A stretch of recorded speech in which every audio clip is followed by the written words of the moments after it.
మీ మోకాల నొప్పులకు ఎటువంటి సర్జరీ లేకుండా ఎపియాన్ పెయిన్ క్లినిక్ అందిస్తున్న అత్యాధునిక చికిత్స. ఫ్లాటస్ రావడానికి రీజన్స్ ఏంటంటే యూజువల్గా ఫ్లాటస్ అనేది అది నార్మల్ పేగులలో గ్యాస్ ప్రొడ్యూస్ అవుతుంటుంది డైలీ.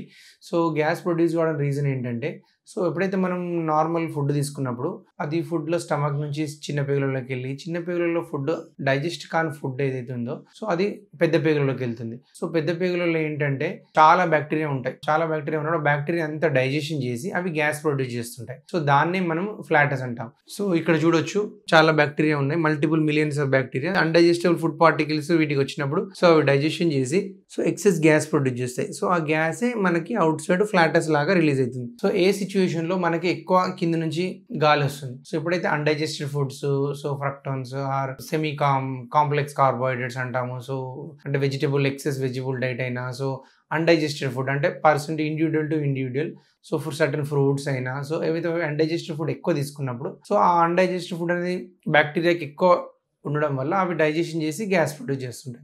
సో బట్ కొన్ని కండిషన్లు ఏంటంటే కొన్ని డిసీజెస్లో బ్యాక్టీరియా అనేది అబ్నార్మల్ బ్యాక్టీరియా గ్రోత్ ఉంటుంది. సో ఇక్కడ నార్మల్ బ్యాక్టీరియా కాకుండా ఎక్సెస్ బ్యాక్టీరియా ఉన్నప్పుడు కూడా సో నార్మల్ ఆ బ్యాక్టీరియా అనేది పైకి చిన్న పేగులో సిబో అంటాం, small intestinal bacterial over growth అంటాం. సో ఈ పెద్ద పేగులో ఉండాల్సిన బ్యాక్టీరియా చిన్న పేగులోకి వెళ్ళడం వల్ల సో ఎక్సెస్ బ్యాక్టీరియా కూడా ఎక్సెస్ గ్యాస్ ప్రొడ్యూస్ చేయడం జరుగుతుంది. సో అనటమికల్ అబ్నార్మాలిటీస్ అంటాం. అంటే కొన్ని రకాల సర్జరీస్ అయినప్పుడు ఏంటంటే బ్యాక్టీరియా అనేది పైకి వెళ్ళిపోవడం జరుగుతుంది. అంటే పెద్ద పేగుల నుంచి చిన్న పేగులోకి వెళ్ళడం వల్ల కూడా ఎక్సెస్ గ్యాస్ ప్రొడ్యూస్ అవుతుంది. సో పేషెంట్స్ ఎక్సెస్ కింద నుంచి గ్యాస్ ప్రాసెస్ చేస్తున్నప్పుడు సో తగ్గించుకోవడానికి ఏం రీజన్స్ అని అడుగు వాళ్ళ సైడ్ నుంచి ఏం ఎఫర్ట్స్ చేయొచ్చు అని అడుగుతుంటారు డాక్టర్ని. సో యూజువల్గా ఏవైతే ఫుడ్ తీసుకుంటే వాళ్ళకి అన్డైజెస్టెడ్ ఫుడ్ ఏది తీసుకుంటే వస్తుందో వాటిని తగ్గించుకోవడము. ఒకటి మిల్క్, కర్డ్ కాకుండా మిల్క్ అయితే సో మిల్క్ వల్ల కూడా ఎక్కువ బ్లోటింగ్ రావడము, గ్యాస్ ప్రొడక్షన్ జరుగుతుంటుంది. సో ఇంకా అంటే ఎప్పుడైతే ఎక్సెస్ గ్యాస్ ప్రొడ్యూస్ చేస్తున్నా సో ఈ బ్యాక్టీరియల్ ఎక్కువ గ్రోత్ ఉన్నప్పుడు సో డాక్టర్ కన్సల్ట్ అయినప్పుడు మేము సో కొన్ని రకాల యాంటీబయాటిక్స్ ఇస్తాం, గట్ స్పెసిఫిక్ యాంటీబయాటిక్స్ అంటాం. సో ఈ గట్ స్పెసిఫిక్ యాంటీబయాటిక్స్ అంటే బ్యాక్టీరియల్ గ్రోత్ని తగ్గించి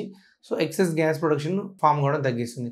సో కొన్ని రకాల పేషెంట్లో క్రానిక్ కాన్స్టిపేషన్ ఉండడము, క్రానిక్ డయేరియా ఉండడము, అంటే లాంగ్ స్టాండింగ్ మోషన్ ఫ్రీ ఉండకపోవడం వల్ల సో వాటిలో ఎక్కువ గ్యాస్ ఫామ్ అవుతుంటుంది. సో అట్లాంటప్పుడు సో వాళ్ళని కాన్స్టిపేషన్ ట్రీట్ చేస్తుంటాం. సో కొందరు కాన్స్టిపేషన్ గురించి ఎక్సెస్ ఫైబర్ తీసుకుంటుంటారు. సో ఎక్సెస్ ఫైబర్ తీసుకున్నప్పుడు సో అది అన్డైజెస్టబుల్ ఫైబర్ ఉన్నప్పుడు సో అది కూడా బ్రేక్ కావడం వల్ల ఎక్సెస్ గ్యాస్ ప్రొడ్యూస్ అవుతుంటుంది. So based person to person gas వల్ల రీజన్ ఏంటో వాళ్ళు ఎక్సెస్ గ్యాస్ పాస్ చేయడానికి reason so undigested food materials ఎక్కువ ఉన్నాయా, లేకుంటే సో బ్యాక్టీరియల్ ఓవర్ గ్రోత్ ఉందా, సో లేకుంటే ఆర్ఎల్స్ ఎనీ గ్యాస్ట్రో అబ్నార్మాలిటీస్ అంటే ఎనీ అనటమికల్ అబ్నార్మాలిటీస్ ఉన్నాయా, సో చిన్న పేగులలో ఎక్కువ బ్యాక్టీరియా ఉన్నాయా, వాళ్ళ రీజన్ బట్టి సో మనం ట్రీట్ చేయడం జరుగుతుంది. ఇది మనం చూసినట్టు పెద్ద పేగులలో బ్యాక్టీరియా సో డైజెషన్ అయిపోక మిగిలిన ఫుడ్ మెటీరియల్ అంతా పెద్ద పేగులోకి వస్తుంది. సో ఈ పెద్ద పేగులలో బ్యాక్టీరియా ఎంత డైజెషన్ చేసి సో వాటి నుంచి గ్యాస్ ప్రొడ్యూస్ చేస్తుంది. సో ఇది different gases composition hydrogen, carbon dioxide, H2S. So అవి ఏంటంటే ఎక్సెస్ బ్యాక్టీరియా ఉండడం వల్ల food material undigested food digestion చేసి గ్యాస్ ప్రొడ్యూస్ చేయడం జరుగుతుంది.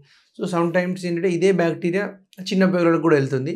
సో చిన్న పేగులకు వెళ్ళడం వల్ల దాన్ని small intestinal bacterial over growth అంటాం.